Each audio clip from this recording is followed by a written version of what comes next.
तो ये साल 2023 जा चुका है और आ चुका है नया साल 2024। नए रिजोल्यूशन के साथ हम इस साल को सेलिब्रेट कर रहे हैं। और हाँ, इस बीते हुए साल के कुछ हम आयाम तो देखें कि क्या हुआ। इस साल में आपने आईपीओ इन्वेस्टर की तरह काम करना स्टार्ट किया है और आपने स्टार्ट किया इस चैनल को सब्सक्राइब करना, तो एक बार एनालाइज तो करें कि हमारा आईपीओ की परफॉर्मेंस कैसी रही 2023 में, और जानेंगे 2024 में कैसी रहेगी हमारी परफॉर्मेंस। तो आइए देखते हैं, सीधा चलते हैं आईपीओ की बात पर। और हाँ, यह साल आईपीओ के पॉइंट ऑफ व्यू से बहुत अच्छा रहा। यहां तक हम ये कहें कि मेन बोर्ड के आईपीओ की आज मैं बात करूंगा तो मेन बोर्ड के आईपीओ में साल का सेकेंड हाफ ब्लास्ट करने वाला रहा। इसमें चाहे एचएनआई हो, चाहे रिटेल हो, या पार्टिसिपेशन क्यूआईबी का हो, सब जगह से अच्छा पार्टिसिपेशन आया है। और हाँ, एसएमई में भी जबरदस्त पार्टिसिपेशन रहा है और वो तो और भी ज्यादा अच्छी परफॉर्मेंस करके गया है। जहां तक मेन बोर्ड की आईपीओ की बात करते हैं तो इस साल में 60 मेन बोर्ड के आईपीओ आए हैं, जिसमें 53,000 करोड़ पे कलेक्ट किया है। और इनमें से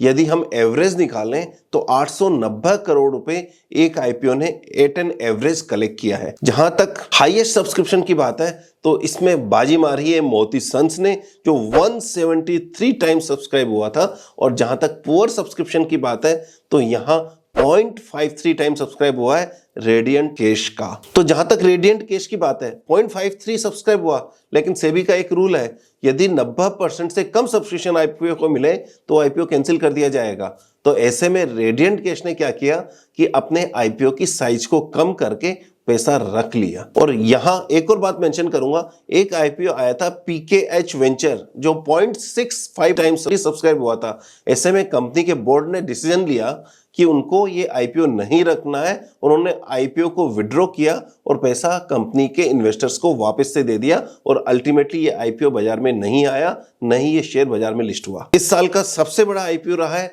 मैनकाइंड फार्मा, जिसकी परफॉर्मेंस शानदार रही है और 4,300 करोड़ का ये आईपीओ था। सबसे छोटा इशू इस साल का यदि रहा है तो उदय कुमार इंफ्रा, जो 66 करोड़ रुपए का था। और यही वो एक ऐसा इशू है जो 10% लॉस पर लिस्ट हुआ था, यानी कि कमजोर लिस्ट हुआ था। Tata technology clear cut winner रहा इस साल का, सबसे बेस्ट रिटर्न देने वाला, यानी कि लिस्टिंग के दिन इसने दिया 162% का ब्लास्टिंग रिटर्न। और ये लेके आया है आप जैसे छोटे और बड़े सब इन्वेस्टर्स को। अभी तक तो काम करते थे आईपीओ का हम जैसे लोग प्रोफेशनल जो सालों से लग रहे हैं, लेकिन ये लेके आ गया आप लोगों को भी निकाल कर कि हाँ, यहां पैसा है। सबसे अच्छी बात यह रही कि 60 आईपीओ में से सिर्फ 8 आईपीओ लिस्टिंग के दिन कमजोर लिस्ट हुए हैं, जबकि 52 आईपीओ लिस्टिंग के दिन पॉजिटिव लिस्ट हुए हैं। ये पहले दिन की लिस्टिंग की बात कर रहा हूं मैं। और इन 52 आईपीओ में से 11 आईपीओ ऐसे हैं जिन्होंने लिस्टिंग पर 50% से ज्यादा रिटर्न दिया है। तो कुल मिलाकर जिसको भी अलॉटमेंट आया है और जिसने भी इशू का काम किया है, आईपीओ का काम किया है, उसको बहुत अच्छा पैसा गया है और ये साल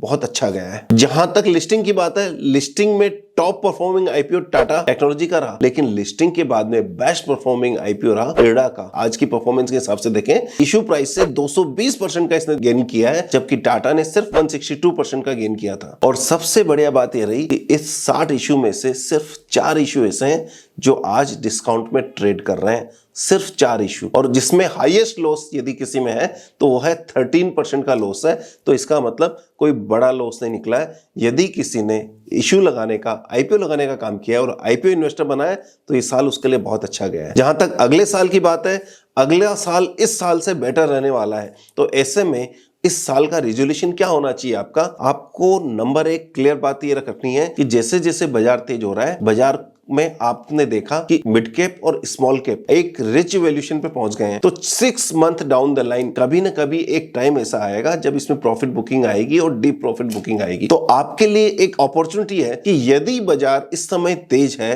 तो आप इशू में पैसा लगाने के लिए पैसा कहां से निकालें? अपने स्मॉल कैप और मिड कैप के पोर्टफोलियो में से, जो म्यूचुअल फंड का पोर्टफोलियो है उसमें से पैसा निकालें और आईपीओ में पैसा बढ़ाएं। और जनरली एक शिकायत रहती है कि आईपीओ का काम हमेशा नहीं चलता है, तो आपको घबराने की जरूरत नहीं है। आपके साथ क्या होगा, जब बाजार टूट जाएगा तो आईपीओ का काम नहीं चलेगा, लेकिन आपके पास क्या होगा? कैश।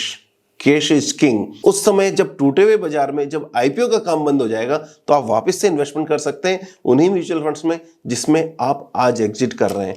तो ये थीम से यदि हम काम करेंगे तो आप एक बेटर सक्सेसफुल इन्वेस्टर बन पाएंगे। यदि आप चाहते हैं कि आईपीओ की इंफॉर्मेशन न्यूज सबसे पहले आपको मिले तो नीचे दिए हुए व्हाट्सएप चैनल को जरूर ज्वाइन कर लीजिए। और यदि आप चाहते हैं कि आईपीओ से रिलेटेड हर बात डिटेल में प्रैक्टिकल वे में आपको मिले तो इस चैनल को सब्सक्राइब कर लीजिएगा। All the best and happy investing. Thank you very much.